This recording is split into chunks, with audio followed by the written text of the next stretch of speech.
Buen día, yo soy el doctor Díaz Vélez Nazario, soy médico del Servicio de Hematología del Hospital María de Curie y me desempeño en el área de internación, sala de internación general. El tema que tengo para contarles es alteraciones de la hemostasia en pacientes con COVID-19.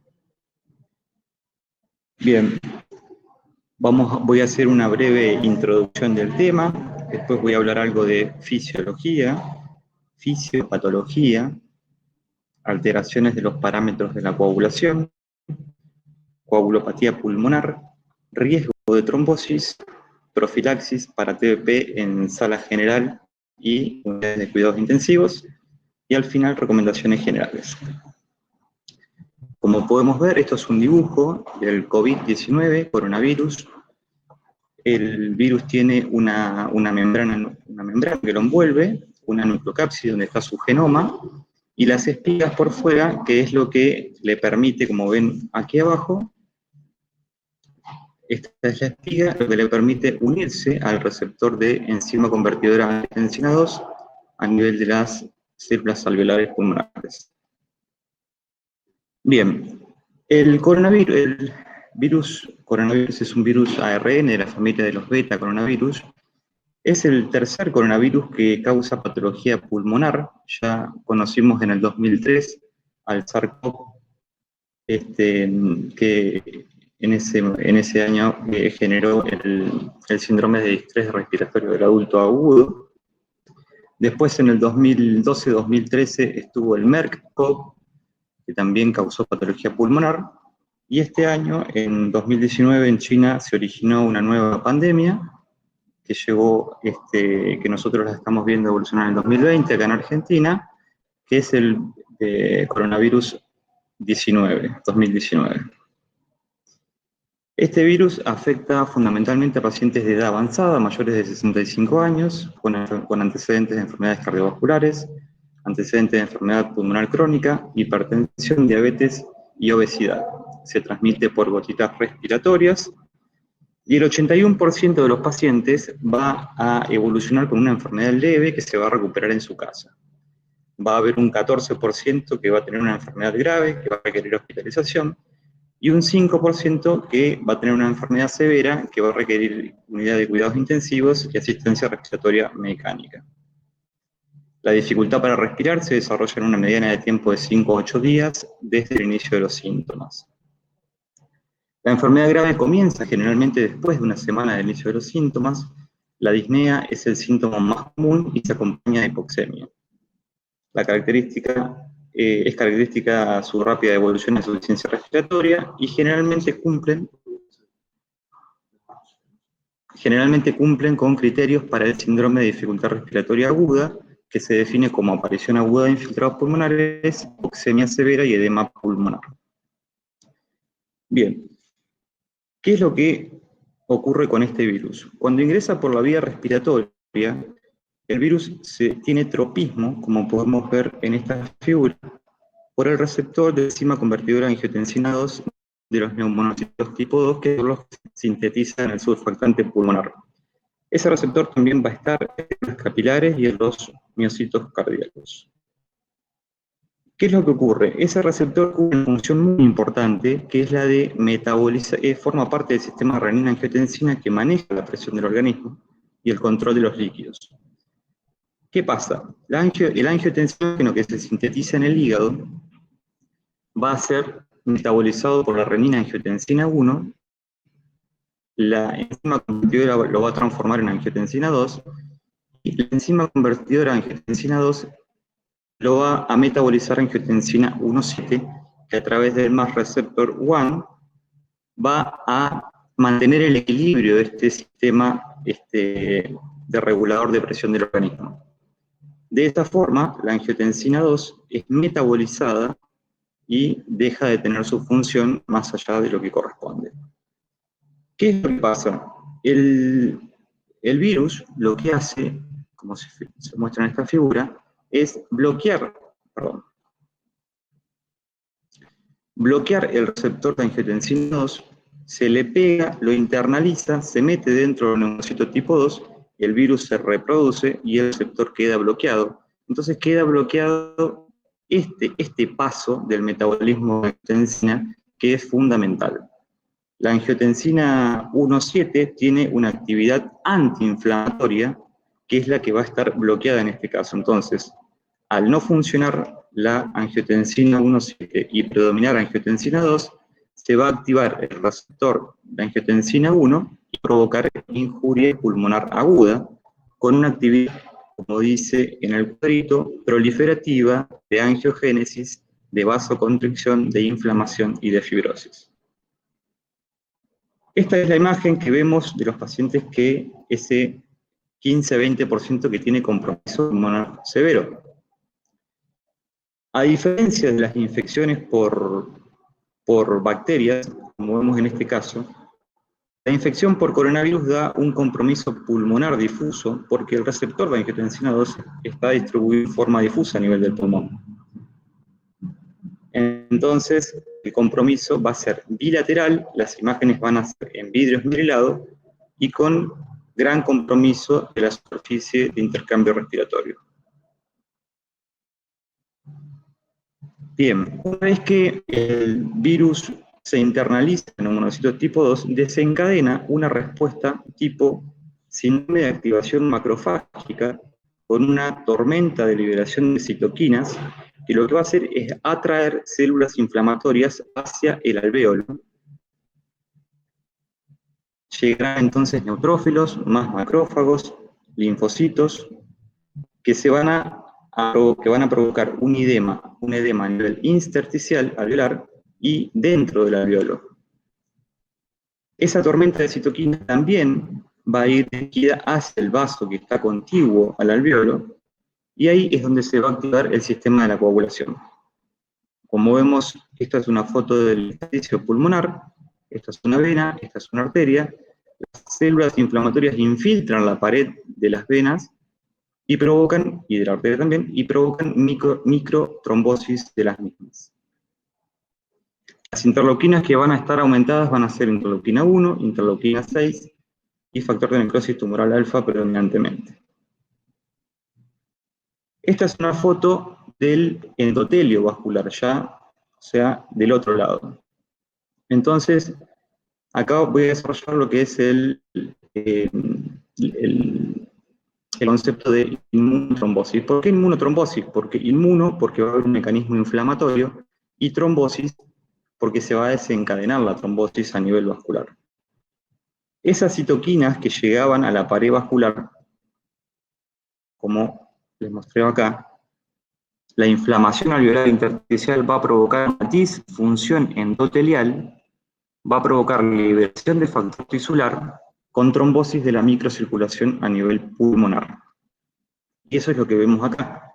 El factor tisular liberado por la célula endotelial dañada va a depositarse sobre monocitos, sobre plaquetas, sobre micropartículas de plaquetas y sobre neutrófilos activados, y va, a través de la vía extrínseca de la coagulación, va a generar trombina.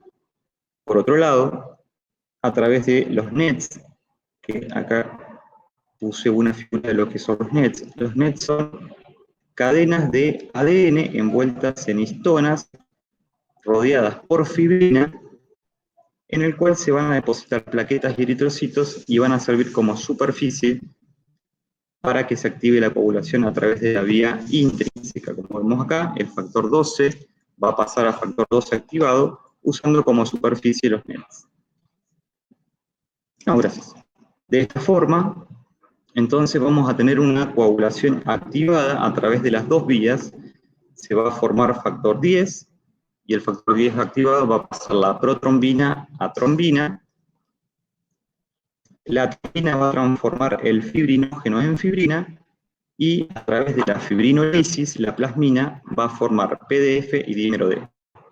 Este es un esquema que muestra el fibrinógeno, cómo los fibrinopéptidos son escindidos a través de la trombina, y a través del clivaje de la plasmina se separan los dímero D y los PDF. Bien, cuando ingresa un paciente entonces con COVID grave, que son los que van a requerir internación en general, Lo que vamos a hacer es un análisis de laboratorio de los parámetros de la coagulación, que van a tener tiempo de protrombina, KPTT, dímero D, PDF, plaquetas y fibrinógeno. Por suerte contamos en el hospital con un laboratorio que podemos hacer todas estas determinaciones. Lo que se vio que el dímero D es lo que más se ve aumentado, y el grupo de Tang, en el estudio, lo que ellos vieron es que los pacientes que fallecían por neumonía severa, al ingreso tenían 2,4 nanogramos por decilitro de valores de dímero D. Entonces, los pacientes que venían con un dímero D aumentado 3 a 4 veces de su valor normal, recordemos que el punto de corte es 0,5, esos pacientes podía ser que tengan un mal pronóstico desde el ingreso. Los pacientes que sobrevivieron generalmente tenían un valor de 0,6 al ingreso. Entonces, ellos plantearon que el dímero D era predictor de mortalidad de los pacientes que entraban con neumonía severa. Como vimos, como la fibrinolisis también aumentan los PDF, las plaquetas van a bajar por debajo de 150.000, pero no se ven grandes descensos de plaquetas. El 95% de los pacientes va a tener menos de 150, pero más de 100.000, y un 5% de los pacientes puede llegar a tener menos de 100.000 plaquetas. El tiempo de protrombina va a estar levemente prolongado, al igual que el KPTT, y el fibrinógeno inicialmente se ve que está aumentado porque es un marcante de fase aguda, y más que nada se utiliza para el seguimiento, porque se ve que los pacientes que terminan evolucionando a una CID, alrededor del día 10 o 14 empieza a descender el fibrinógeno, y eso sería un factor de evolución.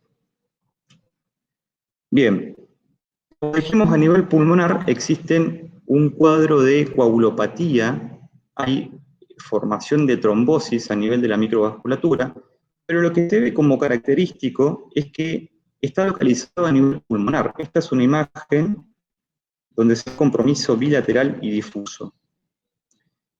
Y como comenté antes, el cuadro clínico es muy semejante al síndrome de activación macrofágica, que también está descrito como linfohistiocytosis hemofagocítica secundaria. Ahora, tiene algunas diferencias. El cuadro que vemos en COVID es un cuadro localizado a nivel pulmonar que compromete el pulmón en un 100% de los casos severos. Tiene una evolución subaguda. Con respecto a las citopenias, no suele presentar citopenias, salvo una linfopenia que es muy característica. Y a nivel del laboratorio va a dar un coagulograma con un TP levemente alterado, fibrinógeno aumentado y un dímero D positivo. A diferencia del síndrome hemofagocítico, que es mucho más agudo, tiene mayor difusión a CID, o sea, consumo de los factores de la población, tiene mucho menos compromiso pulmonar, alrededor de un 50%, vamos a citopenias, autoinmunes, anemia, trombocitopenia, troponina T positiva, y los factores de la coagulación van a estar muy alterados, como es característico de una CID. Bien, con respecto al riesgo de trombosis y embolia de pulmón, vemos que la activación de la coagulación induce trombosis microvascular y disfunción de órganos. Hay dos estudios, uno es el de Klopp, que evaluó la incidencia de complicaciones trombóticas en pacientes críticos. Ellos analizaron 184 pacientes que estaban internados en unidad de cuidados intensivos con neumonía por COVID en 2 hospitales de Holanda, y vieron que la incidencia de trombosis fue del 31%, dentro del cual el 27% fueron venosos, con un 81% de eventos pulmonares, TEP, y el otro 3% eran de eventos arteriales. Esto va a favor de utilizar la tromboprofilaxis farmacológica en pacientes internados. Y el estudio de Tang, que es un estudio chino, evaluó, ellos ingresaron 1.270 pacientes y seleccionaron 449 pacientes que tenían neumonía grave por COVID. De esos 499, a 99 pacientes le dieron heparina de bajo peso molecular por más de 7 días, y el resto o no recibió heparina o recibió menos de 7 días. Ellos no encontraron una diferencia en la mortalidad de 28 días en ambos grupos, Pero cuando analizaron el subgrupo que tenía estas determinaciones de laboratorio, que tenía un score de coagulopatía inducida por sepsis de más de 4 puntos y un dímero D de más de 6 veces del valor normal, en esa subpoblación sí vieron que el tratamiento con heparina les disminuía la mortalidad. Bien, ahora paso a contarles las recomendaciones de la Sociedad Internacional de Trombosis y Hemostasia. ¿Qué hacemos cuando ingresa un paciente de COVID a sala general? Los pacientes deben ser estratificados para riesgo de TBP.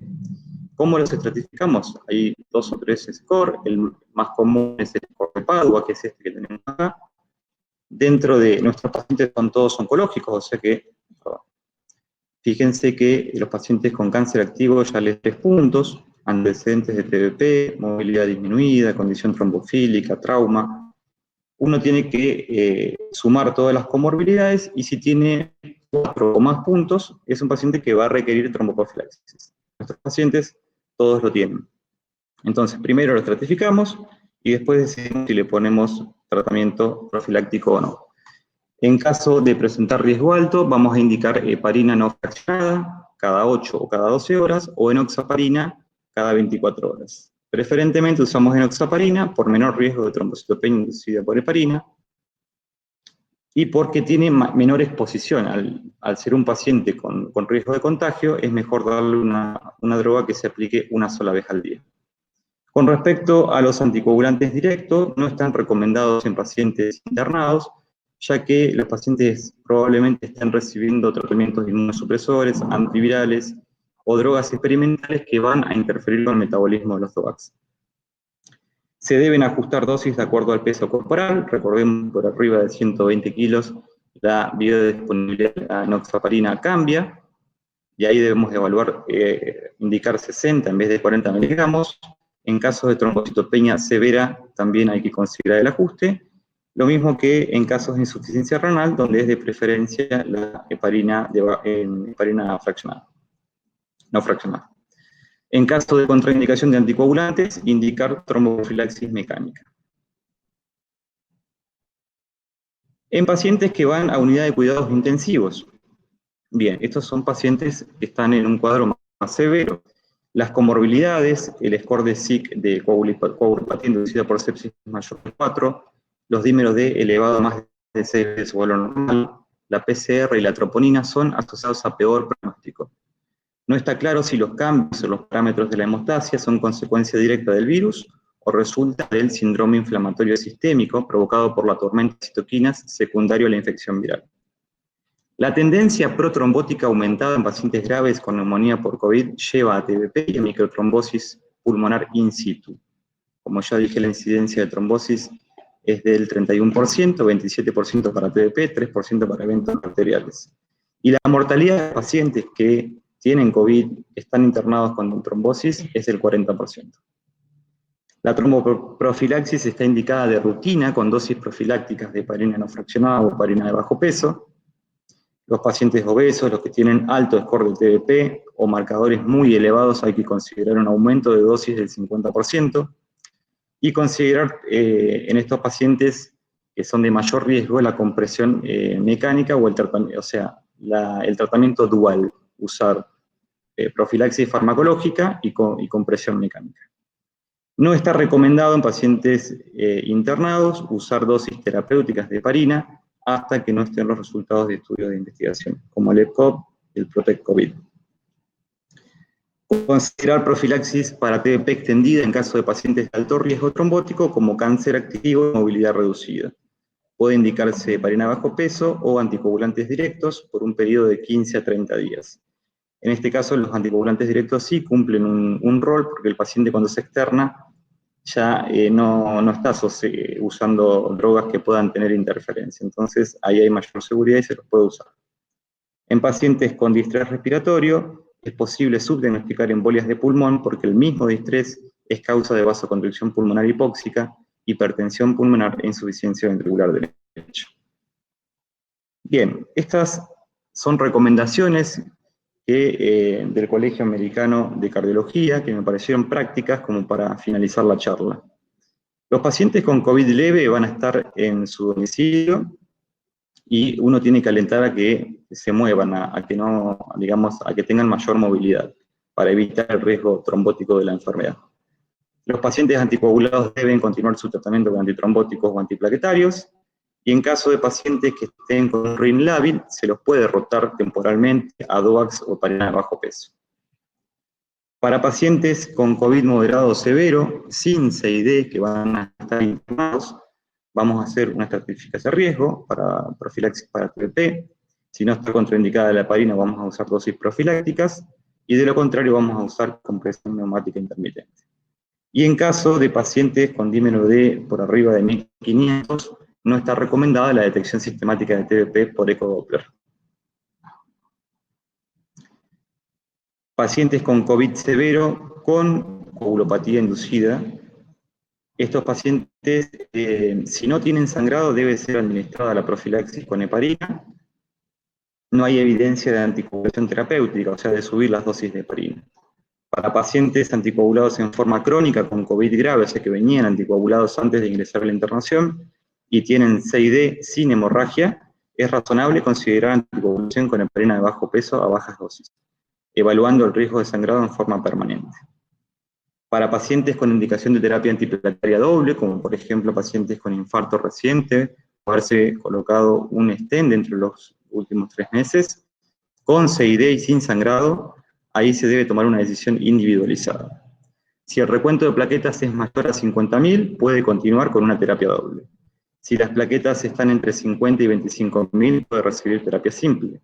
Y si las plaquetas son menores a 25.000, se debe suspender ambos antiplaquetarios. Estas pautas pueden revisarse hacia arriba o hacia abajo, dependiendo del riesgo individualizado y de complicaciones trombóticas y hemorrágicas. Creo que esta es la última. Sí. Gracias por su atención. Bueno.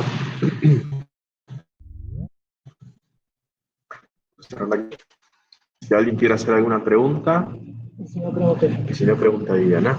Ahora anda preguntando vos mientras cualquier cosa persona pregunta. Bueno, yo te quería preguntar qué relación existe entre edad, aumento de la posibilidad de complicaciones trombóticas y severidad de la neumonía. O sea, si a las personas si severidad y edad tienen más probabilidades de presentar la severidad de la neumonía va a depender de otros factores. Y la edad le va a dar un factor de riesgo mayor. Uno lo que hace básicamente al aplicarle los SCORE es evaluar el riesgo de trombosis y embolia de pulmón. Pero la repercusión a nivel pulmonar va a depender de otras cosas. ¿Sí? Eso va a depender de la severidad o independientemente de la edad del paciente. O sea, puede ser a mayor edad hay mayor riesgo de coagulopatía intrapulmonar. Está bien. O sea, independientemente de la severidad de la neumonía. Sí. No está demostrado cuál es el mecanismo por el cual les va peor a los pacientes de mayor edad. Pero puede ser por un envejecimiento también del sistema inmunológico, de respuesta. No sabría cuál es la explicación porque de hecho está aclarado en la literatura que no se sabe por qué les va peor, pero sí les va peor. O sea que a mayor edad, independientemente de la severidad de la neumonía, tienen mayor probabilidad de coagulación intrapulmonar. Sí. O sea que, digamos, un paciente, digamos, de edad con una, digamos, severidad moderada, con un cuadro moderado, se tiene que internar. Sí. O sea, tiene, digamos, indicación de internación. Los pacientes que consultan, lo que pasa es que esta patología empieza a dar síntomas respiratorios en el caso de que los dé alrededor del 8º día. ¿Sí? Cuando consultan esos pacientes, generalmente ya están hipoxémicos, y ahí es cuando uno decide internarlos. De ahí en más, uno al ingreso le hace los estudios de coagulación y se fija cómo están los parámetros de la coagulación. No es que en todos va a estar alterado, hay alrededor de un 40% de pacientes que van a alterar los parámetros de la coagulación. Pero sí se sabe que ya a nivel pulmonar, cuando uno ve las imágenes, esas en vidrio esmerilado bilaterales, es porque ahí hay edema de la pared y trombosis de los vasos. de la misma Ahora bien, situación. un paciente de 70 años, o sea, con COVID positivo, que todavía no tiene imágenes, digamos, significativas a nivel pulmonar, pero que yo tengo, ¿sería conveniente que esté internado o sería conveniente que lo pase en la casa? Hay parámetros bien claros que van a decidir la internación de un paciente, que son la frecuencia cardíaca más de 30, la saturación menor de 93% y un valor que se calcula que es la fracción de oxígeno de acuerdo a la que se llama PAFI, pero que de acuerdo a esos 3 valores uno va a decidir si el paciente es interno o se va a su casa. La gran mayoría de los pacientes, que como dije el 81% de los pacientes, van a cursar la patología en la casa, sin neumonía severa. Solamente 15% va a ser neumonía que requiere internación. Sí, ¿es independientemente de la edad del paciente? No, sí, la edad tiene mucho que ver. A mayor edad, generalmente... Por eso, lo que yo te estoy preguntando concretamente es que un paciente de 70 años, como es con EPOC, con él, que no tenga, digamos, o sea, no haya desarrollado un cuadro respiratorio severo, ¿tendría indicación de internación? Si cumple uno de los 3 criterios, sí. Hipoxemia, frecuencia taquipnea o la fracción de inspiración. ¿Y hay algún estudio, digamos, que relacione EPOC con aumento de la probabilidad de coagulación? Está dentro de las comorbilidades que se ve que los pacientes con problemas, con antecedentes respiratorios, o sea, antecedentes cardiovasculares y mayores de 65 años les va peor. Les va peor y desarrollan este cuadro que... Tiene la posibilidad de desarrollar. Pero generalmente eso ocurre alrededor del 8º día, y uno lo va a ver en la radiografía inicialmente, y pueden después seguir evolucionando, pueden ir empeorando. Bueno, muchas gracias. ¿Alguna pregunta? Bueno, después te mandamos el video. Bueno, gracias. Bueno, gracias.